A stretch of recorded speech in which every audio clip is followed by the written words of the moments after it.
Hey guys, Richard Cooper, founder and CEO of Total Debt Freedom. So I want to record this video today to talk about this upcoming Ontario election. It's June 12th, it's been called for. And there's been a lot of stuff in the media on, 1.1 billion on a gas plant and deleted emails and all kinds of other nonsense. But there's an untold story around a bill in legislature called Bill 55 that got royal assent, was passed, and we're waiting for regulations now. And this is a major blunder on behalf of the Liberal Party, from my experience. And I think it's a matter of public interest, and the story should be shared. So let me tell you who I am and what we do first. I'm a small business owner, Markham, Ontario. I have a company called Total Debt Freedom, and we negotiate a settlement on credit card debt for people.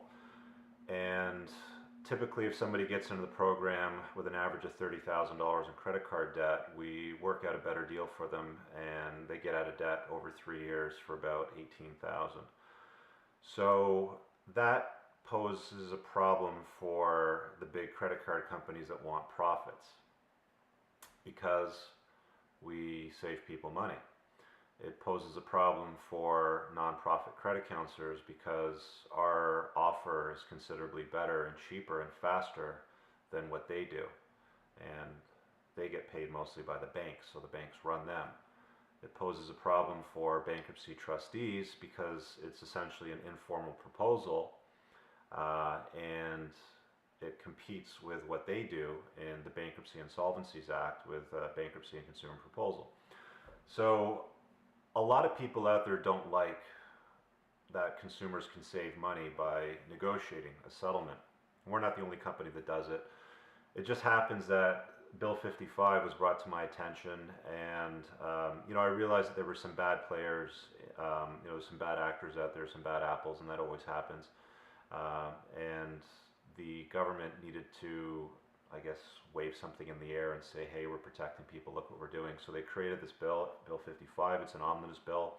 It dealt with hot water heater salespeople, phantom offers on real estate, and specifically what I was dealing with was the Collection Agencies Act part, which was going to be amended to include debt settlement.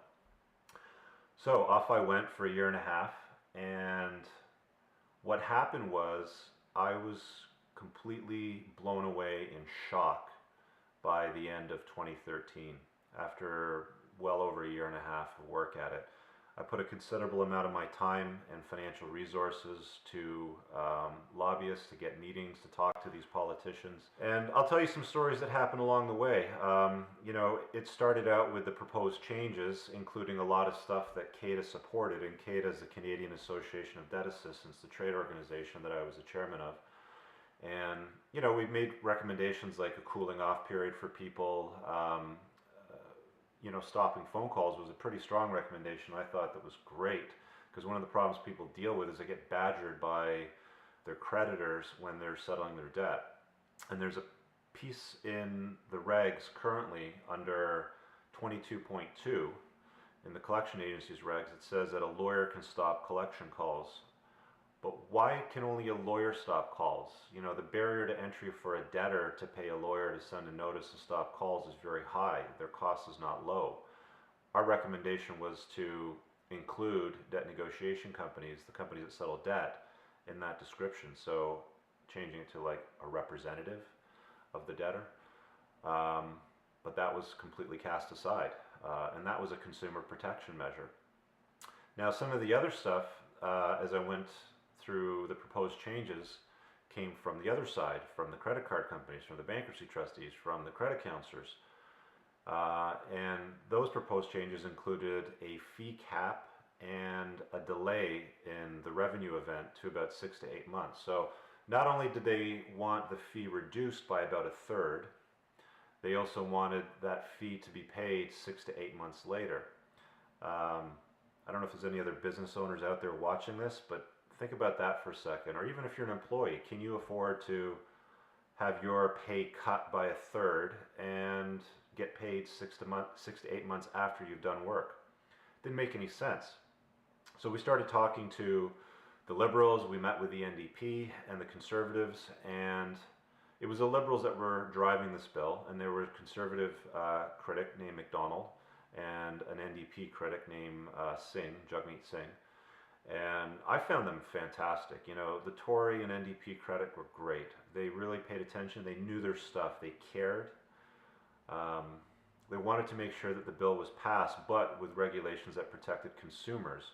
You know, one of the things that we joked about was the way the bill was written was they might as well have called it the Credit Card Protection Act, not a Consumer Protection Act, because it certainly wasn't and still isn't the way it's been passed.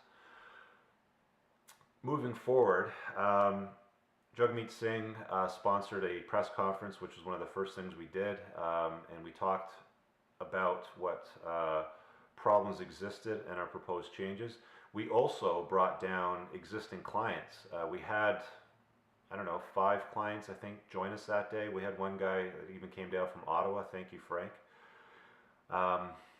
And they came down to Queen's Park, and we did the press conference, and we talked to the Tories and NDP. They spoke to these consumers a little bit about what their concerns were and what they thought would improve the bill.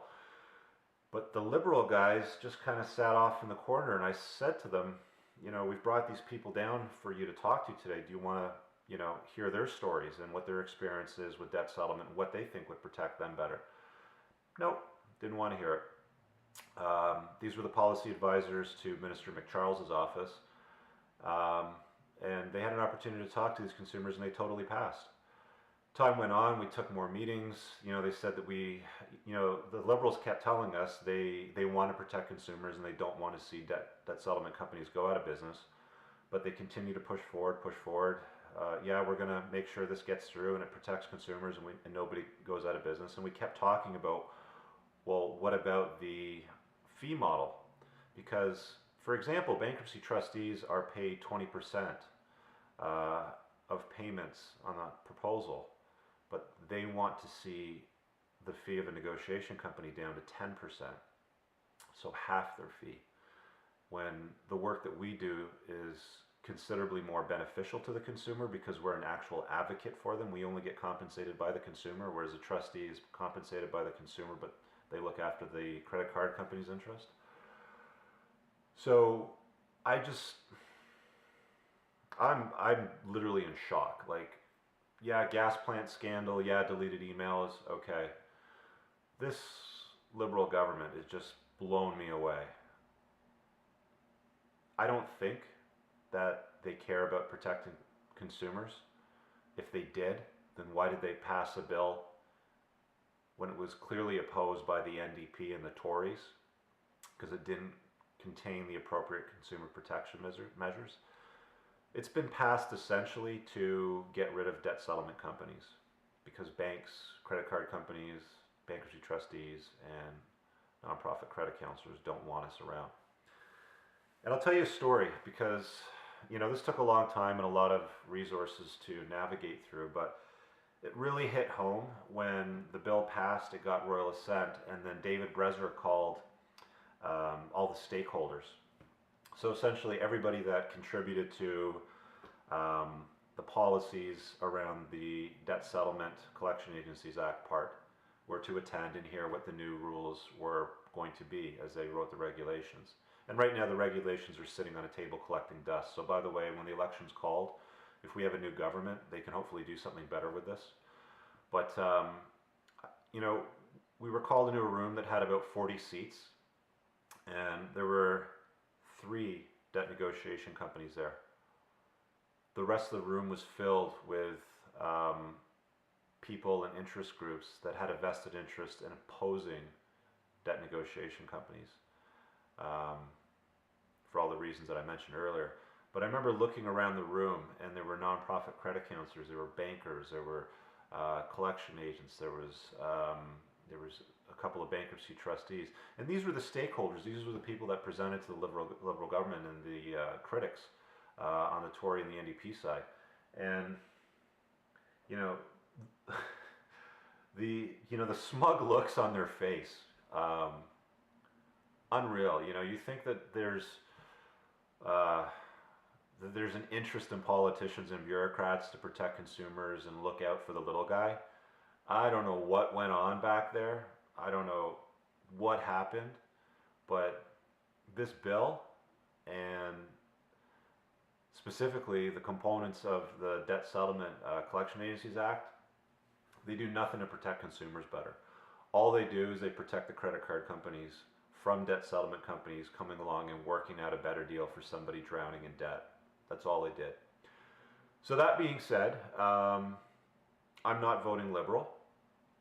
I think you've got good candidates on the NDP and Tory camp, so you decide for yourself who you want to vote for. I definitely know I'm not going to support the Liberals. You know, my experience is horrible with them. Um, they smiled, they nodded, they said nothing bad was going to go down for the consumer. No, they passed it exactly as it was written. And they refused to listen to the critics on the NDP and the Tory side. Again, thank you, Minister MacDonald and Singh, for supporting CADA and trying to protect consumers. But Liberals, sorry, June 12th, I hope your time's up. I really do. It's time for a new government to lead Ontario, and hopefully we get the right people in that will protect consumers. And hey, government, if you're looking at this bill's sitting on the table still. You still have the time to do something right with it and actually protect consumers. You want to change something? Stop the phone calls, write it into the regulations. You don't need to cut the fee by a third and limit when it gets paid. That's ridiculous. You know, trustees get paid from day one and they get 20%, and your proposes and your bill says it's going to be 10%. It's ridiculous. Absolutely absurd for companies that actually protect consumer rights by negotiating a better deal for them. Anyway, that's my rant for today. Go out there and vote. June 12th, it's coming up. Decide for yourself who the right candidate is and get out there and do something about it.